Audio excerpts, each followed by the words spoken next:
Сайн байцгаана уу? Од мөндөр сугаас та бүхнийхээ амрыг ярин мэдчилж байна. Одоо ор нэвтрүүлэг эхэлж байна. За нэвтрүүлгийн хамтран ажиллагчаар хариултаа хадгалахын худалдаа хөгжлийн банк, за Iron Circle компани хамтран ажиллаж байгаа. За энэхүү нэвтрүүлэг маань NTV болон Од мөндөр радио 107 83.3 гэсэн хост төлгөөнөөр та бүхэндээ хүрч байна. Яг одоо Ланжо хотоос физикч бэлгүүнтэйгээ холбогдоод байна. За өдрийн мэнд төргий бэлгүүнэ. Өдрийн мэнд сайн байцгаана уу?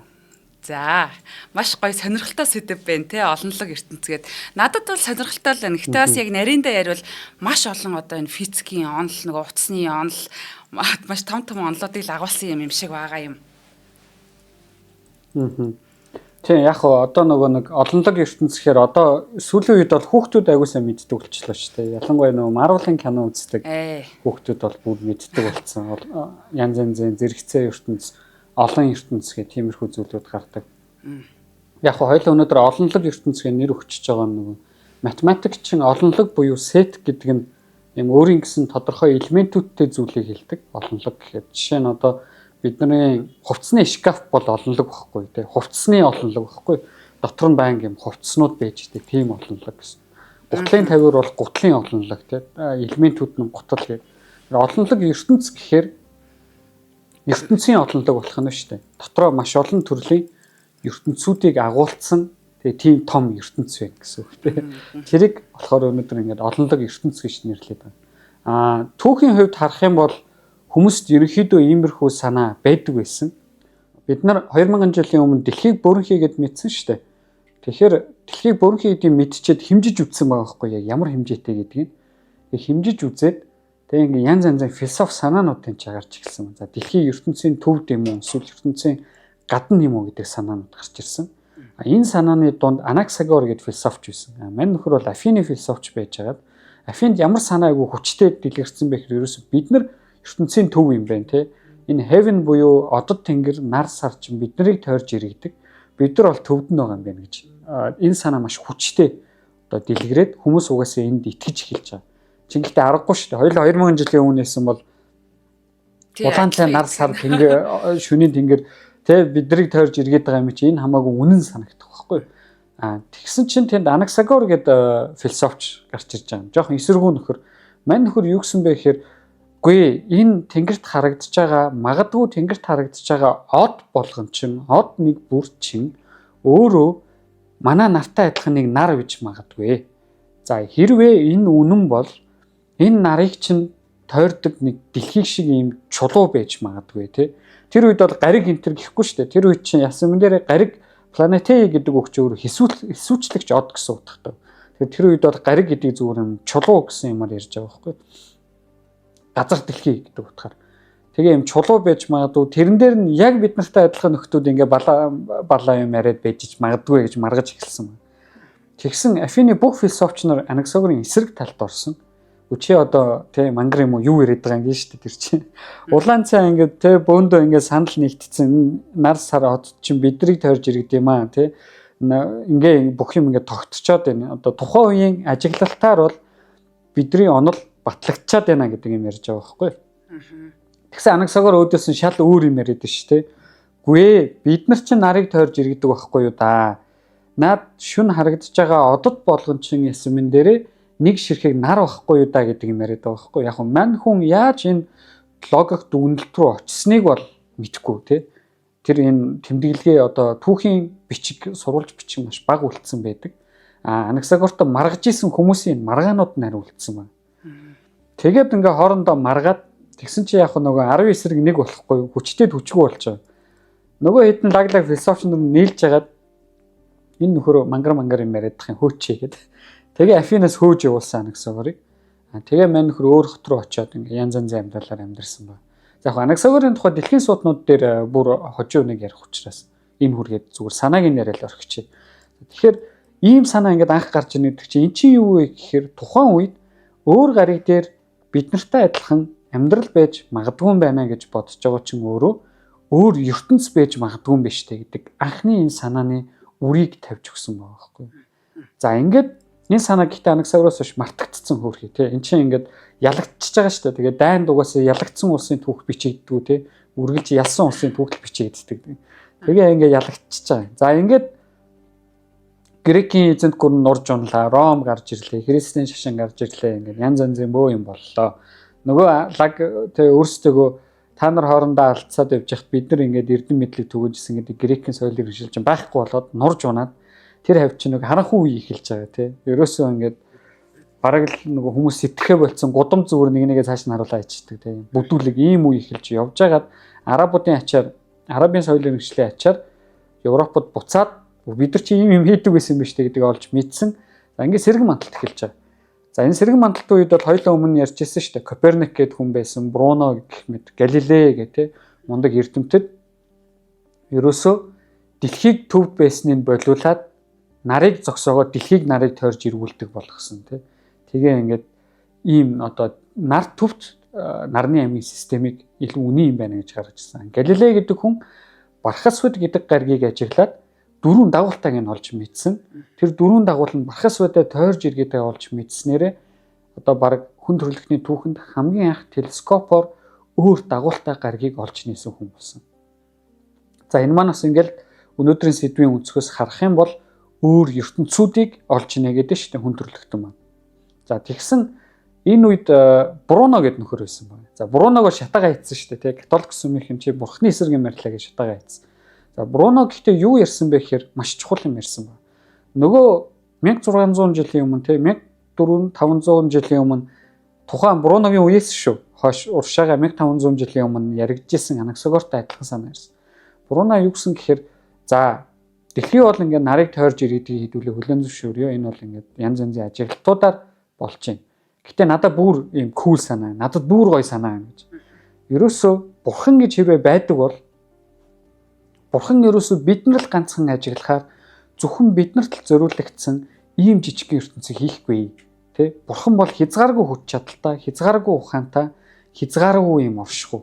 Тийм болохоор хязгааргүй ертөнцид хязгааргүй нарнуудыг хязгааргүй гаригуудтай, хязгааргүй юм хүмүүстэй хамт бүтээнэ гэж хэлсэн ба. Тэр Бруно юу гэж хэлж байгаа гэхээр тийм ерөөсөө л нөгөө манай анагсогоорын санааг буцаагаад аваад ирсэн байгааз. Арай өөр гоёор те илүү юм яруу найрагдлаг хэлж байгаа байхгүй. Тэгэхээр ингээд ерөөсөө л энэ шөнийн тэнгэрт харагдаж байгаа одод болгон чинь өөрөө нэг нарны аймаг юм байна. Тэр нарны аймаг болгонд магадгүй хүмүүстэй адилхан юм соёл иргэншил байдаг юм байна. Ийм хязгааргүй том ертөнцийг бүтээн гэдэг чинь өөрөө бурхан ямар хязгааргүй хүч чадалтай вэ гэдгийг харуулж байна гэсэн юм ярьсан. Гэтэл тухайн үеийн католикийн шашныхан чинь тийм юм өстой балар шүү дээ. Тэгээд 2000 жилийн өмнө бол анагсогоорыг бол зүгээр хотоос хөөчөж байгаа байхгүй юу? Бас тэр үеийн нөхцөл чинь хаа болтож тийм гайгүй соёлтой байна. Бруног бол ихтэй шоронд хийгээд өлсгөө те янз янзаар тамлаад чи үзэл сурталтаа бууж өгөх гэсэн Бруно бол бууж өгөхгүй гэсэн. Яг нөгөө манай шинжлэх ухааны хүмүүсийн нэг юм одоо stubborn, англиар stubborn гэж монголоор юу гэдэг вэ? Гүжүүд маань зан тий. Нэрээс зөрөөд ингээд өөрийнхөө үзэл бодолд маш үнэж байдаг. Гэхдээ өөрийнх нь буруу гэдгийг батлах нэг л баталгаа гарч ирэх юм бол шууд үзэл бодлосоо одоо нөгөө нэг шинжлэхэд бэлэн байж идэг тий. Эйнштейний түүх өгдөг шүү дээ. Нөгөө 2 дугаар дан болоод гэсэн чинь Эйнштейний харьцангуй онол худлаа юм байна гэд Герман даяар баахан нацист, фашист эрдэмтдийн гарын үсэг зурулж авдаг байхгүй. Тэгээ Эйнштейн рүү захиа очиод өөрөө ч онол худлаа гэдгийг ингээ 100 хэдэн эрдэмтэн баталж байна. Гарын үсгээ ингээ зурлаа гэсэн Эйнштейн үдсэн. Үгүй миний онол буруу гэдгийг батлахад те үнэхээр миний онол буруу бол ганц л туршилтын баримт хэрэгтэй шүү дээ. Юун 100 хүний гарын үсэг явуулаад байгаа юм гэж байна. Яг тэрнтэй адилхан үнэхээр тийм stubborn зантай байдаг шинжлэх ухааны хүмүүс. Гэхдээ тэрийг нь үнэхээр няцааж чадах нэг баримт гарч ирэх юм бол тэрийг хүлээж аваад цаашаагаа шинжлэхэд бэлэн байдаг. Тийм учраас өнөөдөр шинжлэх ухаан ингээд зогсолтгүй хөгжиж байгаа байхгүй тий. За арга зайлм их эргээд буруугаар гоорё. Тий амиа хохол арга хэрэглээгүй одоо бүх юмыг айгуу гоё гэгэлэг шинжлэх ухаан хүний үүднээс өөртөө адилхан байна байх гэж хандаад тэгэл шатаалгацсан нөхөр юм байна л да. Тий, ерөөсөө нөгөө манай эрд шинжлэх ухааны хүмүүсийн нэг юм гинэн зам гэдэг. Хүн дайгуу амархан ихчдэг ч юм уу тий. За тэгээд Бруно ч тэгж бодож байгаа. Тэгээ мэдээж үгүй би илүү юм гоё юм ярьж чинь би өөрийнхөө үзэл бодолтой үнэж. Ягаад тэгэхээр нэгт Бруногийн хийсэн ажиглалт бол Бруногийн онолтой маш сайн таарж байгаа байхгүй. Дээрэс нь тухайн үед бас нэг асуудал юм гэхээр шинжлэх ухаан бол дөнгөж орчин үеийн хэлбэрээ олж авч ирсэн үе. Нөгөө нэг тэр хязгааргүй хол байгаа оддыг хоёулаа дурангаар ажиглаж чадахгүй шүү дээ. Дурангаар харах юм бол тэр чинь нэг од л харагдана. Хүмүүс ингээд телескоп худалдаж авангуудаа долоон бурхан одыг харах агуу дуртай байдаг. Эсвэл алтан гац ч юм уу тий. Яг манай нар шиг ч юм уу сар шиг агуу гоё харагдана гэж боддог. Гэтэ уучлаарай тэхгүй гэж. Асар хол байгаа объект учраас од бол од чигээл харагдана. За зарим одод бол өнгөн одоо гялалцаж харагддаг. Жишээ нь зуны тэнгэрийн оройны од Вега бол цэнхэр өнгөн илүү тод харагддаг ч юм уу тий. Сириус бол бас цэнхэр өнгөн тод харагдана. Долоон бурхан одны хамгийн сүүлээс хоёр дахь одны юм гантил хэлбэртэй юм дагуул од байгаа. Тэрний нэг одны юм илүү улаан шар өнгөрөө шилжсэн байдалтай харагдана. Тэр өнгийг харж чадна. Түүнээс биш яг нарыг дурангаар татаж харах юм бол наран дээрх тол харагдана. Гэхдээ телескопоор нар харж болохгүй. Тэр телескопоор шөнийн тэнгэр харах зорилттой юм. Нарны телескоп гэж тустай байдаг. Нарны телескопоор нар харах юм бол наран дээрх тол ингэж хөдөлж байгаа харагддаг. Тийм бол хизээч харагдахгүй бод. Тэгэхээр тэгж андуурдаг. Тэгэхээр ийм туршилтыг хичнээн тэр үед телескоптэй бүтээгдсэн байсан ч гэлсэн хийх боломжгүй байхгүй.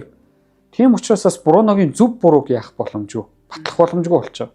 Нөгөө талаас харин католик шашны тухайн үеийн католик шашны нөхдүүдийн онолыг харах юм бол харин ч тэр хүмүүсийн зөв байх магадaltaй болчихж байгаа. Ягаад тэгэхээр тэр хүмүүс бол үжээ Коперникийн нар төвт үзлийг баг багаар хүлээж авч исэн. Гэтэ яг бүрэн хүлээж аваагүй байсан. Гэтэ тодорхой хэмжээнд католик шашин илүү туршилтаар батлах боломжтой онолыг яриадсэн байгаа байхгүй. Тэгэхээр бас энэ чинь юм зөрүү гарч ирж байгаа. Гэхдээ хоёулаа логикийн хувьд авч үзэх юм бол одоо бид нар ямар нэгэн тоо сураад сурчхаараа нэг дээр нэг юм хоёр гарна гэдэг шүү дээ. За бид нар мэддэг дөрвөн үндсэн арифметикийн үйлдэл. Мэдээж нэг дээр нэг нэмээд 3 гардаг окторгоо байж болно заяа. Тэр бол гэхдээ бүр өөр математикийн ертөнц. Бидний мэддэг ертөнцид ийм байна. Хоёр байна гэх. Тэ. Тэгэхээр энэ логикоор хязгаарч хоёулаа нэг дээр 3-ыг нэмээд 2 гаргахгүй байхгүй. Дөрвөл гарна шүү дээ. Энийг хоёулаа логикоор мэдчихэе. Тэгэхээр Бруно ийм логикийг ашигласан байна. Одоо ертөнц нарны аймаг ийм шин чанаруудтай бол гэдэг ингээд суурэ тавина тий. Одоо барилгаар бол хундамаа тавьж байгаа. Тэгээд дээш нь би хідэн давхар барилга барьж үзэх вэ гэж сэтгэж байгаатай адилхан цаашаа би ямар логик дүгнэлтүүдийг гаргаж болох вэ гэж бодсон байгаа байхгүй. Манай Галилей ч гэсэн хамгийн анх дэлхий дээр унж байгаа биетүүд жингээсээ үл хамааран массаасаа үл хамааран бүгд нэг хурдтахлаар уннаа гэдгийг логикоор бодчихсон байхгүй. Туршилтаар биш. Бид нар чи ихлээд энэ маш сайн логикийн суурийг бид нэр зөв тавьж чадах юм бол цаашгаа логик гаргалгаа аяанда ундраад гараад ирнэ.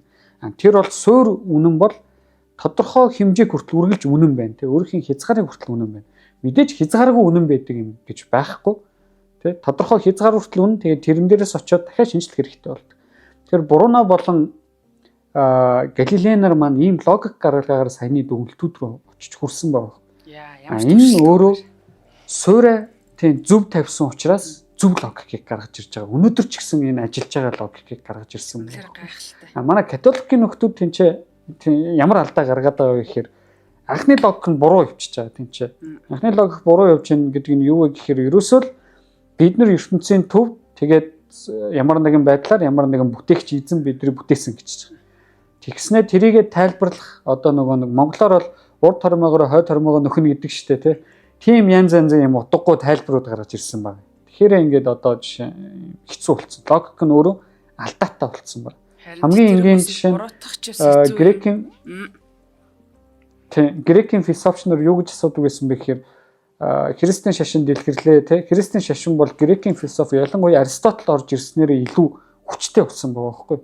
Гэхдээ тэр үед Аристотелоос нөхдүүд юу гэж асуудаг байсан бэ гэхээр хөгшин ертөнцийг энэ нэгэн бүтээсэн бол тэрийг чи хэн бүтээсэн гэж асуудаг.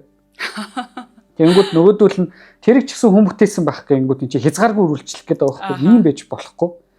Тэнгүүд тэрийг хинж бүтээгүй бол тэрийг хинж бүтээгүй юм бол тэр яаж оршоод байгаа юм гэдэг. Тэнгүүд энэ чи ямар нэг ийм хаалтын гэрээ гэдэг шүү дээ тийм тайлбар өгдөг вэ гэхээр ерөөсөө наа чи анханасаа байсан гэдэг тайлбар өгч. Тэгэхээр ийм одоо энэ логик нь өөрөө хүчээр өөрийгөө дуусгаад байна гэсэн. Нэгсэндээ би хүүхдэд тоо зааж өгөхдөө нэг дээр нэг юм хоёр гарна гэдэг нь миний гарт нэг ширхэг алим, чиний гарт нэг ширхэг алим байгаа бол энэ нийлээд хардаа хоёр байгаа өстэй гэд хэлэх юм бол хүүхд ойлгох шүү дээ. Тэгхгүйгээр би шууд хоёр алим өгсөн. Энэ хоёр байгаа биз гэх юм бол хүүхдийн чи гайхна шүү дээ тий. Энд юм чи юу яриад байгаа юм гэнэ. Тийм шүү дээ. Манайхан нөгөө тэгэхээр иймэрхүү дэлхий яагаад иргэдэг юм бол угаасаа л ингэж иргэдгийн гэдэг тайлбар одоо маш хилдэг ч юм уу эсвэл мэдхгүй үнийг таглаа гэх юм да тий.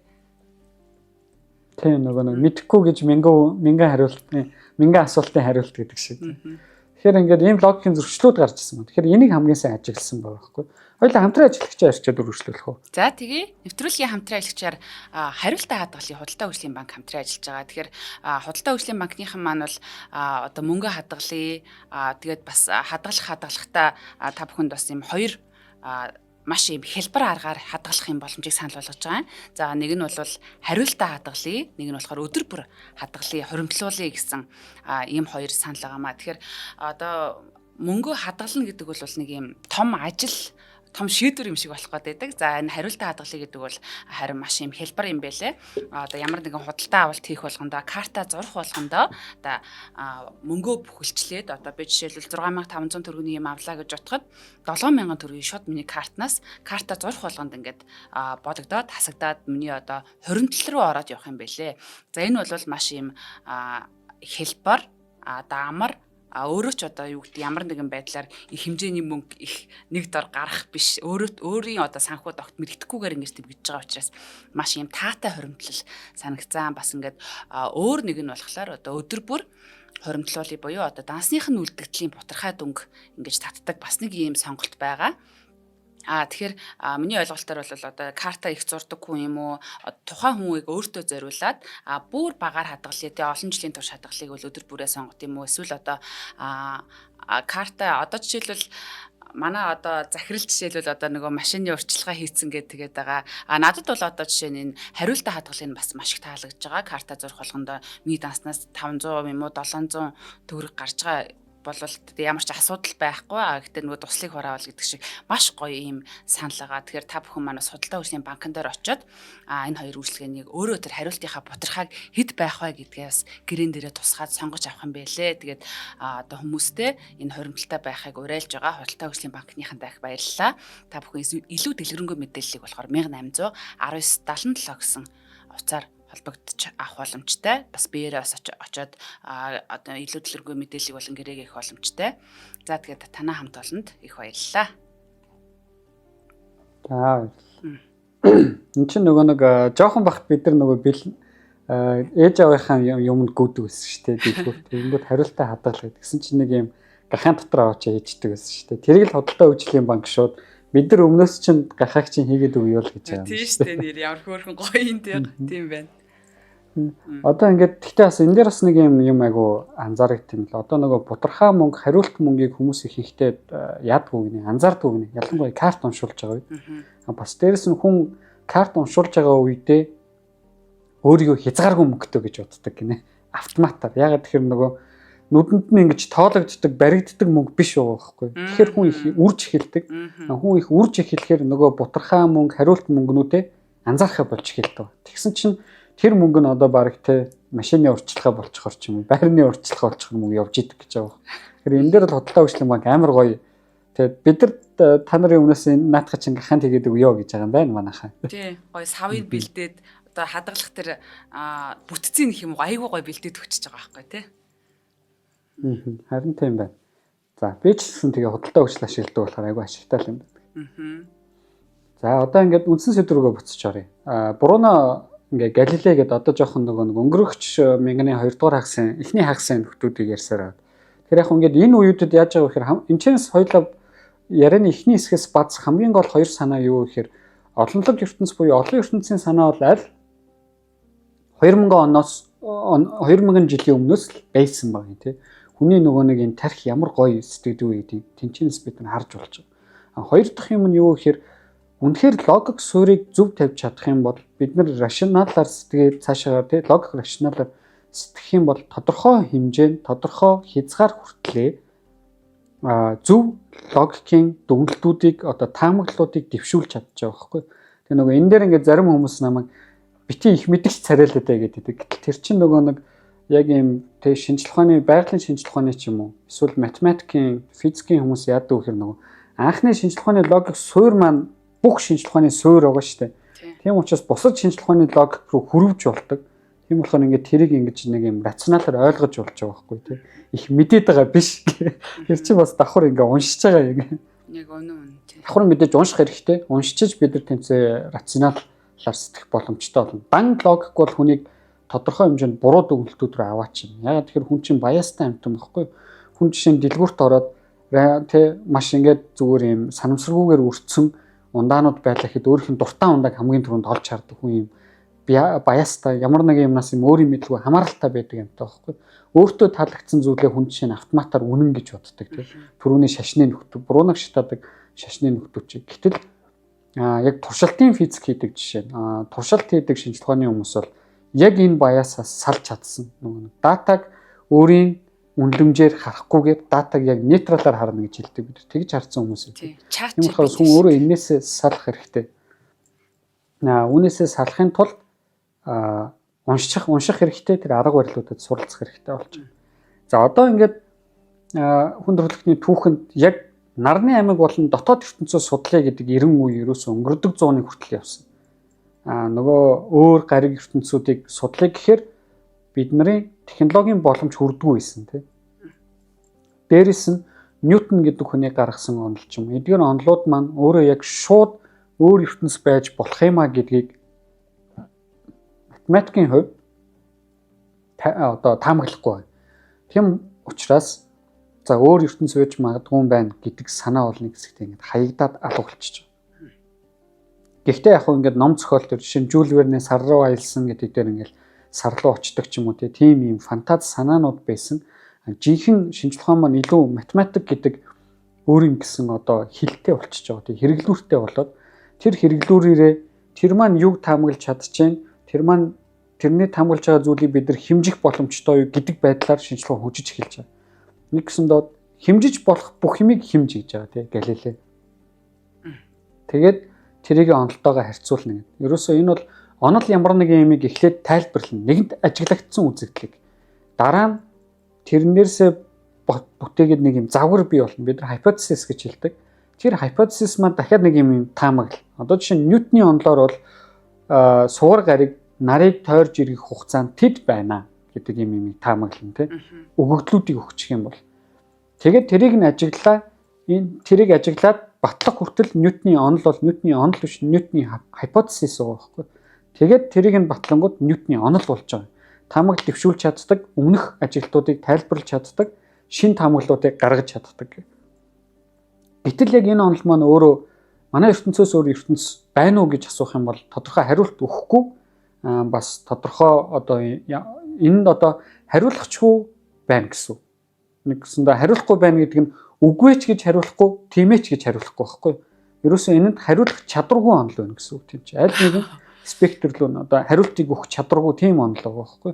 Ямар сонио. Гэхдээ Ньютоны онолыг өөр гаригууд дээр ашиглаж болно тийм. За энэ нь бидэрт Ньютоны онол юу хэлж байгаа вэ гэхээр энэ гариг бидний энэ харж байгаа одод энэ бүгд чинь нийлээд нэг том олонлог юм байна тийм. Энэ одод эрхэс гэдэг нэг том олонлог юм байна. Энийг хэдүүл universe гэж нэрлэе. Тэ? Universe гэдэг бол нэг verse гэсэн утгатай үг шүү дээ.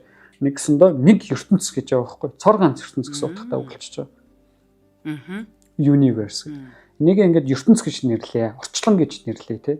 Энэ дотор бол Ньютоны онол хаасаагүй ажиллана нөө наа чинь. Хоёлаа тэ Альфа Центавр руу ч юм уу эсвэл бүр 96 тэрбум гэрлийн жилийн захад байгаа өөр галактик дээр очиод өөр гариг дээр буухад хоёлаа массын хэмжээл нарныхын хэмжээг нь мэдчихэд яаж буух уу яаж амьдрах уу гэдэг учраас болчихно. Энэ дотроо бол ажиллана гэж байна. Энэ тэгээд энийг нэг ертөнц, нэг том ертөнц гэх. Тэгэхгүй бол өмнөх Бруногийн санаагаар ч манаг санаагийн ертөнцөөр одод болгоны нэг ертөнц гэх юм бол манай ертөнц чинь дор хаяс 500 сая тий 500 тэрбум юутай болох гэдэг байхгүй юу тий ертөнцтэй болох гэдэг шүү дээ. Бүр ингээ утгаа алах гэдэг. Тий ертөнц гэж юу вэ гэдэг асуулт ирэх гээд байна тий. Тийм яг зөв тийм. ертөнц гэж тэгвэл яг юу вэ гэдэг асуулт руу очиод тэгээд шинээр тодорхойлолтууд бий болсон байна гэсэн. За ингэж явж байгаад Эйнштейний үе эхэллээ. Тэ Эйнштейний харьцангуй онол гарч ирснээр Ньютоны онолыг өргөдөхөд илүү суур гэж хэлдэг, фундаментал илүү суур таталцлын онолыг бид нар бүтээсэн. За энэ онол бол бас манай ертөнцид даяар ажиллана. Харьцангуй бол үнэхээр Ньютоны онолоос илүү сайн.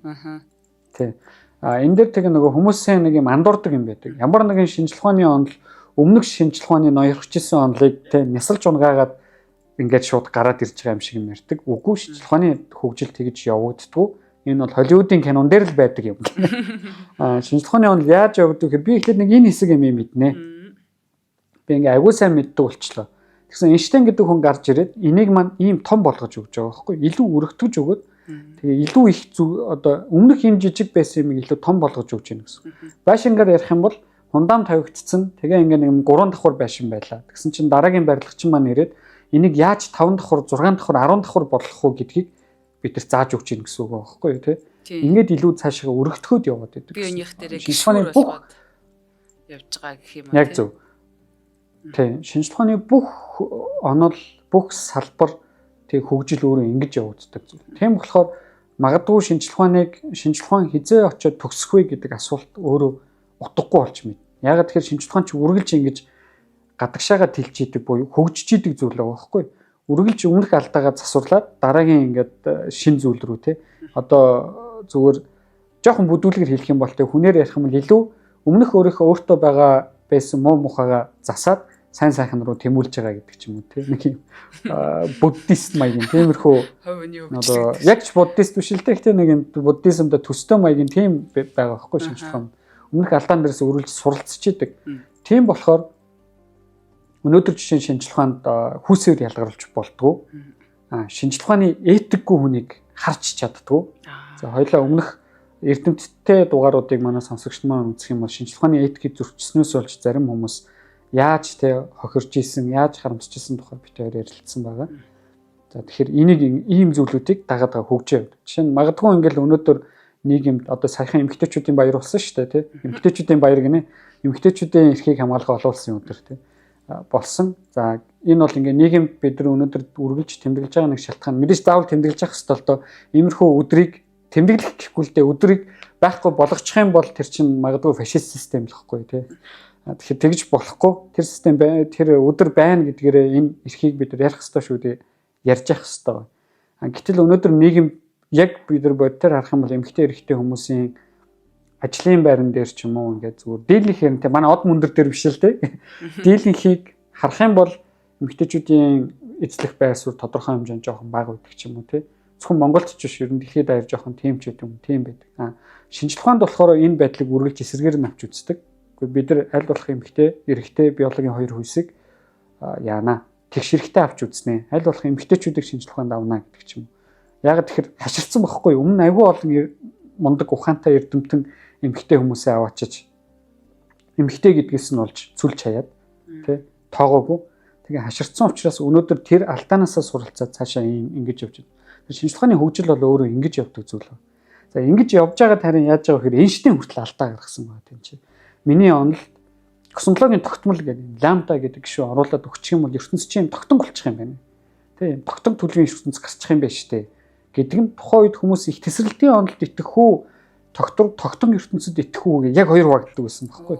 Нөгөө 2000 жилийн өмнө Афины нөхдүүд те зөвхөн дэлхий байгаа эсвэл дэлхийгээс өөр олон гаригууд байгааг Анаксагор болон бусад гэж хоёр хуваагдсан шиг Эйнштейний үед эрдэмтэд тогтон ертөнцийн онол болон их тесрэлтийн онол гэж хоёр хуваагдчихж байгаа. За сансрын богино долгионы үлдэгдэл цацар гэдэг дугаар одоо орон дээр өмнө хийжсэн. Энэ үлдэгдэл цацрыг нээснээрээ их тесрэлт гэдэг зүйл бол үнэн юм байна гэдэг бид мэддэг болсон туршилтаа. Тэгсэн чинь одоо нөгөө хүн чинь их юм шуналтай амтан шүү дээ. Би нэг асуултанд нэг хариулт авлаа. Тэнгүүд надад дахиад нэг асуулт гарч ирдэг те. ертөнц тогтдог юм уу? Хувьсд юм уу гэсэн чинь хувьсд юм байна гэжлээ. Тэгсэн чинь за хувьсах юм бол наа чинь хаанаас эхэлсэн гэж байгаа. Их тесрэлтээс эхэлсэн юм байна. Тэнгүүд дахиад асуу. Их тесрэлт тэгвэл яаж эхэлсэн? За ингээд олондог ертөнцийн санаа буцаад манай физикийн шинжилгээ ухаанд эргэж орж ирсэн. Энэ яаж байгаа вэ гэхээр ерөөсөө яагаад нэг ертөнц үүсэх ёстой юм те? Яагаад нэг ертөнц үүсэх ёстой юм бэ гэдэг асуулт гарч ирж байгаа. Нэг ертөнц үүссэн гэж зөвхөн бид нар амьдардаг. Гэрлийн урд C систем секундэд 300 км байдаг. Тэ нарийн бүтцийн тогтмол 1/137 байдаг. Электроны цэнэгтэй 1.6 хүртэл 10 хасгаар 9 кулон байдаг. Ийм ертөнцид бид нар амьдарч байна. Яагаад энэ ертөнцийг ертөнцид үүсэх ёстой юм гэж асуусан байна. Тэгэнгүүт зарим хүмүүс ямар тайлбар өгдөг вэ гэхээр ийм ертөнцөөс өөр ертөнцид бид нар байгаа бол тэр ертөнцид манай ертөнцийг шиг ертөнцийг ажиглах боломжгүй учраас тэр ертөнцийг ярих боломжгүй. Антропологийн зарчим. Би нэг дуртай биш. Манай удирдагч огшаагүй дуртай. Антропологийн зарчимд итгэдэг. Ажиглах боломжгүй ингээ маргаанууд хамаагүй гэж байгаа юм тий ер нь бол. Тийм яг зөв. Одоо нэгсэндээ тэ дэлхий яагаад нарнаас 148.8 км сая километр зайтай ингэж асууя тий. Тэгэнгүүт яагаад ийм ингэж асууж байгаа юм. Тэгэнгүүт антропологийн нөхдүүд юу гэж хэлдэг вэ гэхээр ийм байх зайд нь л бид нар байгаа юм чинь энийгээ бид нар хэмжин штэ гэдэг байхгүй. Энэ болохоор надад яг нөгөө нэг төрөний хэлдэг гал унтрааж байгаатай адилхан. Угаасаа тэгдэг гэсэнтэй адилхан байна тий. Тийм, ер нь жоохон төстэй. Яг уу гэтээ нарийн философийн тийм гүнэлтэй бас юу ярьж байгаа вэ гэхээр манай ажиглах ертөнц бол бидний ажиглаж чадах учраас л ийм байгаа ингэж хариулдаг. Тэгэнгүүт энэ дээр бас юу гэж асууж болдог вэ гэхээр тэгвэл ертөнц яагаад ийм том юм бэ ч юм уу гэж асууж болно тий. Ийм янз янзын гоё философи аргументуудыг асууж болно. За эдгээр асуултууд бол өнөөдөр хариултгүй манайхаа окей. Тэгэхээр бид нар гоё философич болно, гоё шинжлэх ухааны яриа тийм ярьж болно. Яагаад ертөнц ийм том юм? Тэ яагаад манай ертөнц байгаад байгаа юм гэдэг асуулт. Гэхдээ энд хариулж болох нэг боломж нь олонлог ертөнц буюу зөвхөн манай ертөнц анх үүсээгүй. Хязгааргүй олон ертөнц их тесрэлтээс үүссэн юм байна гэж үзэж байгаа байхгүй. Тэр ертөнцүүд тэгвэл юугаараа ялгаатай юм гэж асуув тийм. Тэр ялгаа нь аягүй амархан. Ерөөсөө л одоо хамгийн энгийнээр тэр бүх ертөнцүүдэд гэрлийн хурд өөр байна гэж. Манай ертөнцид бол нэг 300,000 км/с системд хэмжих юм бол өөр нэг нэг хажуугийн ертөнцид те хажуугийн ертөнц Б гэж нэрлэлчээ л та. Тэрэнд гэрлийн хурд 10 км цаг байдаг ч юм уу. Тэгээ бүр удаан. Ийм янз янзын өөр гэрлийн хурдуудтай ертөнц байж болно. Тэгэхээр энэ ертөнцүүд маань өөрөө гэрлийн хурдууд нь өөр учраас атом үүсэх боломжууд өөр болчихно. Цахилгаан сорон зай харилцаа үйлчлэл өөр болчихно. Тэгэхээр энэ ертөнцүүдийн физик хуулиуд өөр гэж. Янз янзын физик хуулиудтай ертөнцийн чинь ингэж оршин байх юм байна. Яг доктор стрэндж. Энэчнээс тэгээ яг доктор стрэндж ганцхан бид нар амьдрах боломжтой нэг юм ертөнцид нь бид нар амьдарч байгаа юм байна. Өөр бусад ертөнцүүдэд бид нар бол амьдрах боломжгүй. Гэхдээ өөр ямар төрлийн амьтад соёлын хэмжээл амьдрах боломжтой бол мэдэхгүй. Яагаад гэхээр физикийн одоо нөгөө нэг first law гэдэг юм яг үндсэн хуулиас биологийн үндсэн хуулийг одоохондоо бид нар гаргаж чаддгүй байхгүй. Бид нар физикээс тодорхой нөхцлүүдийг тавьж байгаа химийг гаргаж чадна. Химдэр тодорхой нөхцлийг тавьж байгаа биологийг гаргаж чадна. Гэхдээ энэ маань ингэж шууд холбогдохгүй. Энэ маань ингэж нэг юм одоо тэ хажуугаар нэг юм чимик хийгээд янз янзын засварууд оруулаад ингэж яагаад ингэж хажууд шиг шилждэг гэсэн. Уул нь бол үнэн дээр физик бүх байгалийн хуулийн үндсэн суурь нь юм бол физикээс биологийн хуулийг шууд бодож гаргах боломжтой байхгүй. Зарчмын хувьд. Өнөөдөр одоохондоо бид нар тэгж чадахгүй байгаа. Тийм учраас өнөөдөр жишээ нь квант биологийн салбар энэ төр айгу чухал салбаруудын нэг болж амьдрал гэж юу вэ гэдэг ч юм уу тийм. Нэг гэсэндээ хоёулаа физикч хүний нүдээр ертөнцийг харах юм бол амьтан амьгүй зүйл гэж байхгүй байхгүй. Тэнд юу байх вэ гэхээр урнаа гэдэг тодорхой хурдтай тодорхой масстай бий. Бэлгүүн гэдэг тодорхой хурдтай тодорхой масстай бий. Чи бит хоёр тэнд амьсгал нь байна уу? Физикч хүнд хамаагүй байхгүй. Химч хүнд баг зэрэг хамаатай болж эхэлнэ. Ягаад тэгэхээр чи бит хоёр чи нөгөө амьсгалаад эхлэнгүүд те хүчил төрөгч сорж аваад азот гаргаад ингээд ийм химийн урвалууд хийж эхэлж байгаа. Тэгэхээр химч хүн бол нэг чи бит хоёр хүнтэй арай жоохон ойроор харна. Гэхдээ нэг амьд байна уу амьд биш байна уу нэг ялгахгүй. Яг органик хим ороод ирвэл ялгаж эхэлнэ. Биологч хүний нүдэнд бол чи бит хоёр шал өөр юм. Эрэгтэй, эмэгтэй те өндөр нам ингээд над маш олон ялгаатай болчихж байгаа байхгүй. Тэгэхээр тэр яаж физикч хүний нүдээр амьгүй байсан ертөнцөөс амьтаа ертөнц гаргаж байгаа гэдгийг бид нар өнөөдөр мэдэхгүй. Энэ бол нээлттэй асуудлуудын нэг. Гэтэ зарчмын хувьд ийм юм болох ёстой гэдгийг мэддэг. Тэгэхээр нөгөө өөр ертөнцүүдэд ямар биологийн амьтад ямар химийн урвалууд явагдаж байгааг бид нар гаргаж чадахгүй физикийн хуулиас нь. Гэхдээ физикийн хуулийн бид нар гаргаж чадна. Тэр физикийн хуулийн гаргадаг онолуудын нэг болохоор нэг алтартаа утасны онол. Ягаад өнөөдрийн энэ сэдвүүдээр энэ утасны онол гэх мэт энэ сүртэй юмнууд руу орохгүй гэхээр санааны хувьд ярихад зүгээр. Дээрэс нь хоёулаа өмнөх зөндөө олон дугаар дээр утасны онол гэж нэг юм байдаг гэж маш их ярьсан учраас хэрвээ үнэхээр дэлгэрүүл сонсомоор байвал өмнөх бүх дугаарыг нэгээр нь үзчихэд болчихно. За бэлгүүний хоёулаа хэрэгтэй баг. Тэгээ нэрээ. За хамтран ажиллагчид танилцуулаад үргэлжлүүлье. Тэгэхээр нэвтрүүлгийн маань хамтран ажиллагчаар энэ Iron Circle гэдэг компани хамтран ажиллаж байгаа. Тэгэхээр одоо энэ шинээр энэ тавилга авах гэж байгаа, засвар хийх гэж байгаа энэ хүмүүс бас анхаарлаа хандуулаарай. ENF стандартын формулэд дагуулаагүй энэ тавилгын холтос тавтан худалдааг эрхэлдэг юм байна. Тэгээд формалдигид гэдэг нь болохоор үнэргүй, шатамтгай, эрүүл мэндэд маш хортой юм. Астмтай хүний шинж тэмдгийг нэмэгдүүлдэг. Ялангуяа одоо хүүхдүүдэд хамгийн хортой хамар хоолой өвчтөл үүсгдэг. Одоо хавдартай болох магадaltaй ийм хортой бодис байдаг. Одоо зарим нөгөө гэртээ агааржуулагч ашигладаг айлууд дээр энэ бодисыг хэмждэг ийм товч байдаг. За тэн дээр бол ингээд одоо манайх ч гэсэн гэртээ онгот ингээд тодорхой хэмжээнд тэр бодис байгаад байдаг. Тэрэнд бас маш их санаа зовдөг байхгүй юу. За тэгэхээр одоо хэрвээ боломжтой бол бас хэмжээд те одоо яг стандартаас илүү байх юм бол энэ дээр бас маш ноцтойгоор одоо анхаарах хэрэгтэй. Тэгээ гэртээ тавилга хийх эсвэл засвар хийх үедээ хавтаа ашиглах шаардлага гараад барилгын цахиудаар хавтан одоо сонирхоод явахаар E1 E-TIC гэсэн юм стандарт байдаг. Талаар манайхан бол бид эднийг сонгож авдаг байсан. Тэгвэл одоо бас шинжлэх ухааны хөгжлөөр гэх юм уу илүү сайн юм шин дэвшилт тавтанг та бүхэнд энэхүү газар маань санал болгож байгаа. ENF гэдэг одоо энэ цоо шин юм хавтан одоо хамгийн сүүлийн үеийн гэх юм уу те эрүүл мэндэд хоргүй ийм хавтан гарч ирсэн. За энэ одоо үед бол хүмүүсийн одоо заавал сонгох одоо эрүүл мэндэд хамгийн хоргүй гэх одоо ийм шинэ стандарт гэж ойлгож болно. За тэгэхээр одоо гэр бүл үр хүүхдийнхээ эрүүл мэндийг хамгаалж байгаа хүний амьдрах орчин гэдэг ямар чухал вүлээ. Тэр орчиндөө одоо байнгын ямар нэгэн одоо хор те одоо цацруулаад ялгаруулад байдаггүй материал авах нь бол маш чухал гэдгийг одоо хүнээр хэлэлтгүй мэдж байгаа. Тэгэхээр бат бөх одоо майт гадаргуу бүхий сайн чанарын өнгөлгөөтэй өндөр даралт температурын нөлөөгөөр бэхжүүлсэн тул одоо энэ хавтан бэхжилтийн хэлбэржилтийн хувьд бол маш тогтвортой бат бөх. За усан суурьт цаваа ашиглан барьцалтуулдаг тул бусад ижил төрлийн хавтангаас ус чигэнд илүү төсвөртэй энэ бас маш чухал байдаг те. За мөн элдв үнэргүй байдгаараа юм даваа талтай. За хаяг нь бол Баянгол дүүргийн 26 дугаар хороо Урангаан офисын 404 тоотод байдаг юм байна. Тэгэхээр та бүхэн маань Урангаан худалдааны төв Formor showroom дээр очиж үзээрэй. Холбогдох дугаар нь 99 2087 9988 9921 гэсэн дугааруудаар холбогдож болно. За мөн веб хаягаар нь шууд орох юм бол www.formor.mn гэдээ ороод илүү дэлгэрэнгүй мэдээллийг аваарай. Тэгээд шинжлэх ухааны танин мэдхүйг одоо орон нэвтрүүлгийн маань дэмжиж ажиллаж байгаа Iron Circle-ийн хамт олонд маш их баярлалаа. Баярлалаа.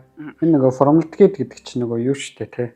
Өвхүүлтгүү бодис штэ нөгөө ангаахт ашигладаг. Хүний гинэ. Тэг ангаахт ашигладаг. Эд эрэхтэй хийгээд хадгалдаг те. Тэгэхээр ямар ч үнэргүй. Гэхдээ амар биеийн тоортой. Аюултай юм чинь нөгөө нэг юм зарим тийм үнэргүй юмнууд чи ер нь аюултай штэ те. Үнэртэй үйл зохтон.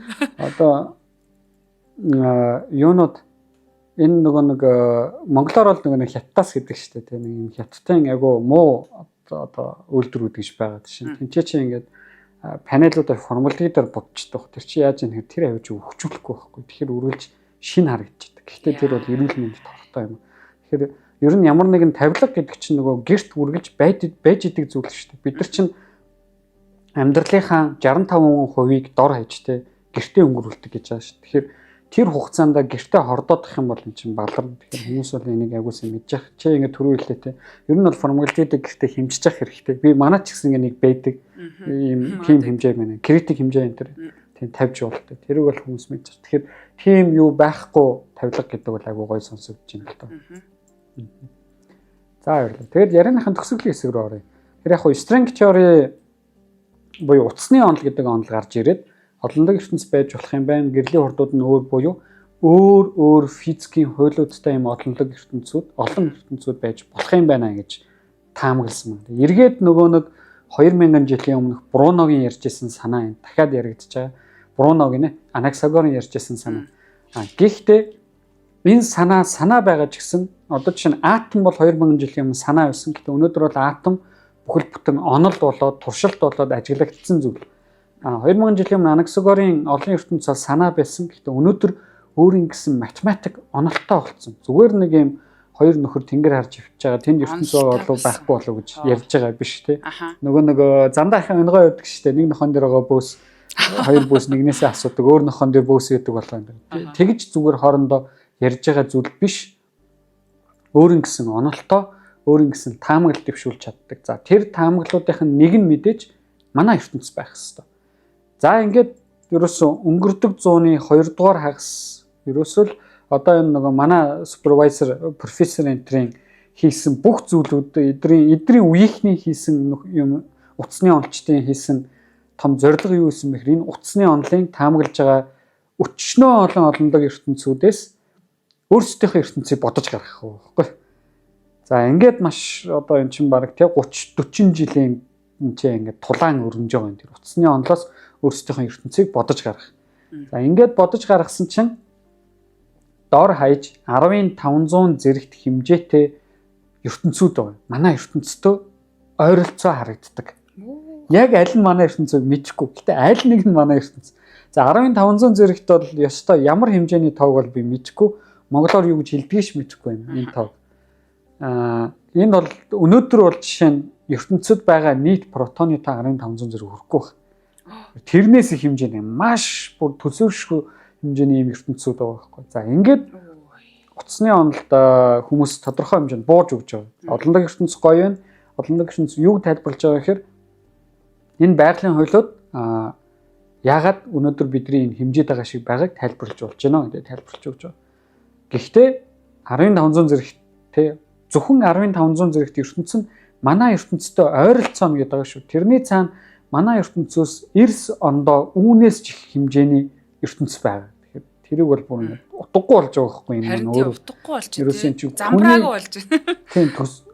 Тийм замбраагүй юм болж байгаа байхгүй хараа. Хүний төсөөлж чадах тоо биш болж байгаа байхгүй. Дээрэс нь энийг бодож гаргана гэдэг бол өнөөдөр одоохондоо чадахгүй. Магадгүй ирээдүйд квант компьютер хүчтэй гараад ирэх юм бол бид нар те зүгээр квант компьютертэй утасны онолоо өгөөл наанаасаа манай ертөнцийг жишээ нь манай ертөнцийн гэрлийн урдны параметр ийм байт юм аа. Ийм яг гаргаж байгаа ертөнцийг бодоод гаргаад ирээ. Бэлгүүнэ би нэг юм асууя. Болж магадгүй. Одоо хувьслын онол гэдэг шиг би одоо онол гэж нэрлэгдсэн юмыг баталгаатай зүйл гэж таамаглалаас өөр тийм үү? Таамаглалаас илүү юм бодтой.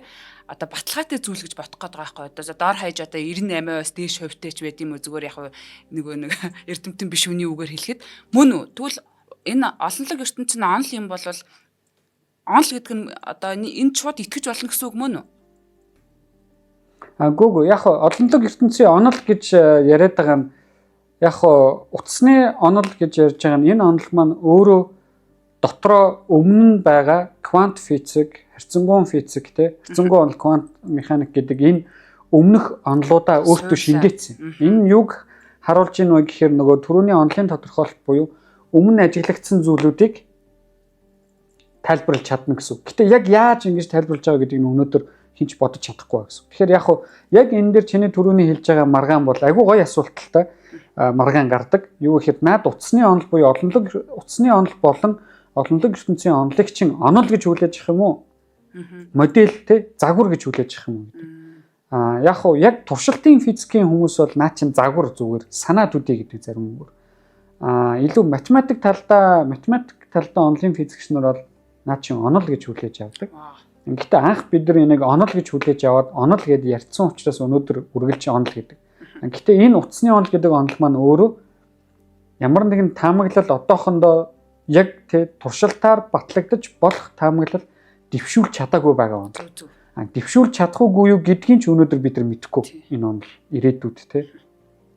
Зарим жишээ нь манай өнөөдөр ямар их манай профессор гэжээс чинь. Манай профессор шиг гарууд бол те насаараа утасны онол хийсэн ч гэсэн шууд ингээ ярих юм бол үгүй утасны онол буруу гэж хэлдэг шүү. Энэ бол худлаа. Яагаад гэдэг аргументууд нь бол бүр нарийн болоо явчихна. Өнөөдөр энэ нэвтрүүлгийн сэдвт багтахгүй юм болж. Тэгэхээр энд бол бид нар анхнаасаа онол гэж ярьсан учраас бас ингээ онол гэж яриад байдаг тал байдаг байна. Тэгэхээр олон ертөнцийн онол гэдэг маань өөрөө бас юм чинь. Энэ бол бас туршилтаар бид нар үүнийг баталж чадахгүй юу гэдэг нь тодорхой болоогүй. Яг тодорхой магадгүй тэр намайг биднийг амьд байгаа үед тодорхойлж магадгүй ирээдүйн шин залуу физикч нар шин залуу үеийнхний шин сорилт нь энэ болж магадгүй. Өнөөдөр бид нар мэдв. Одоо нэвтрүүлгийнхаа төгсгөл базаад хэлэхэд яг олонлог ертөнц гэдэг бол нэг юм бидэрт онол нь байна таамагладаг. Санаа нь бол маш хөгшин юм байна. 2000 жилийн түүхтэй юм байна. Гэхдээ өнөөдөр энэнд итгэх үгүй нь бол тухайн хувь хүний одоо өстой нэг итгэл үнэмшлийн асуудал гэдэг шүү дээ тийм. Гэхдээ шинж итгэж байна үү тийм. Харин би яг гэхдээ гэж байгаад яг ийм аргумент өгч байгаа. Итгэдэг хүмүүст нэгэ. Юу гэхээр олон ертөнцийн онол өөрөө дотроо өөр физикийн хуйлуудтай ертөнцийг агуулхаас гадна зэрэгцээ ертөнцүүдийг агуулж байгаа. Параллел ертөнцүүдийг. Нэгсэн тэр параллел ертөнцид бэлгүүн эмэгтэй хүн болж төрөөд урнаа эрэгтэй хүн болоод төрсэн байх тийм параллел ертөнц байгаа. Хангалттай байна. Аха гоё. Бүр бэлгүүн төрөөгүй байх ертөнц ч байгаа, тийм. Хөгийн урнаа, хөгийн бэлгүүн. Энэ бүх боломжууд байгаа. За тэгэнгүүт бэлгүүн ингээд те гараа хуглаагүй байх ертөнц ч байгаа тийм чинь. Энэ бүх боломжууд нь өөрөө хязгааргүй их байхгүй. Тэгэхээр энэ бүх боломжууд чинь хязгааргүй их юм бол тэр дунд ертөнц хооронд аялах боломжтой, технологи бүтээчих боломжтой ядаж нэг ертөнц байх хэрэгтэй байхгүй. Ядаж нэг ертөнц. Математик байх хэрэгтэй. Тийм бол тийм хязгааргүй юм биш. Тийм бол тэр ертөнцийн нэг нөхөр үжээ бид нар дээр ирээд од мөндрийн нэг зочин болоод оролцсон байх хэрэгтэй. За энэ дээр би нэг юм болоог байна гэдгээр тийм би олонлог ертөнцийг тодорхой хэмжээнд логикийн үед наа чинь яг гоё санаа магадгүй нь үнэн бах бид нар зарим логикийг өөрчлөх хэрэгтэй гэж магадгүй гэж хэлж байна. Одоо яг эдгээр ертөнцүүд маань бол нөгөө өөр физикийн хуультай гэдэг байгаа. Тэгтэл манай энэ ертөнцийн нэг хуультай энэ физикийн хуультай ертөнц дотроо бид нар ч одоо дэлхийгээс жоохон салвуугүй юу л одоо өөр гариг дээр очт юм уу сансарт гарвуугүй юу л үхэх гээд л байдаг шүү дээ. Тэгэхэд бүр шал өөр физикийн хуультай тэр ертөнцүүд нөгөө сохор хунд солонго хамааралгүй гэдэг шиг тэнд бид нар яг очоод те 1 секунд тэсгөө гэдэг бас асуудал ирхэл юм байна. За маш сонирхолтой байлаа. Тэгээд үргэлжлүүлэх асуулт үнэхээр их байлаа. Тэгээд нэвтрүүлгийн цаг яг энэ түрээд өндөрлөө. Бэлгүүнийхээ хайрыг үргэлжлүүлээ сонсоод л баймаар байлаа. За нэвтрүүлгийн хамтран ажиллагчаар хариултаа хадгалын худалдаа үйлчлийн банк, за Iron Circle компани маань хамтран ажиллалаа. За нэвтрүүлэг маань NTV болоод Мөндөр радио 107 83.3 гэсэн хост төлгөөнөөр та бүхэндээ хүрлээ. Тэгээд Ланжи хотоос физикс бэлгүүнтэйгээ холбогдож одоо ярилцлаа. Маш их баярлалаа бэлгүүнээ. Хамтаа байсан үзэг сонсогч та бүхэндээ их баярлалаа. Дараагийнхаа нэвтрүүлгээр эргүү уулзъя да. Баярлалаа, баярлалаа. За баярлалаа.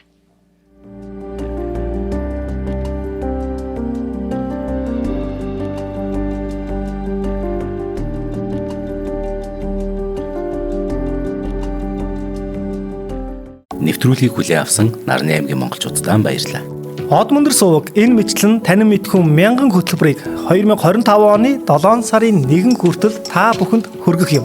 Их хэлээрээ шинжлэх ухаан танин мэдхүх түгээхийн үйлсэд та нэгтгэх хүсвэл бидэнд таньд өгөх боломжтой. Нэг нэвтрүүлгийг 100 төгрөгөөр буюу 1000 нэвтрүүлгийг 100,000 төгрөгөөр үнэлээд та биднийг дэмжээрэй. Жилдээ ганцхан удаа 100,000 төгрөгөөр дэмжснээр шинжлэх ухаан танин мэдхүг түгээх энэ үйл хэрэг таны оролцоотойгоор амжилттай үргэлжлэх юм а. Зандан хүү миний нэр дээрх голомт банкны данс байгаа. 30 15 15 1942 30 15 15 1942. Та 100,000 төгрөгөөр шилжүүлэхдээ гүйлгээний утга дээр нь өөрийн нэр болон утасны дугаараа заавал бичээрэй. 100,000 төгрөг хандвалснаар од мөндөр сувгийн алтан гишүүн болох юм. Шинжлэх ухаан танин мэдхүй Монголд ялах болтугай.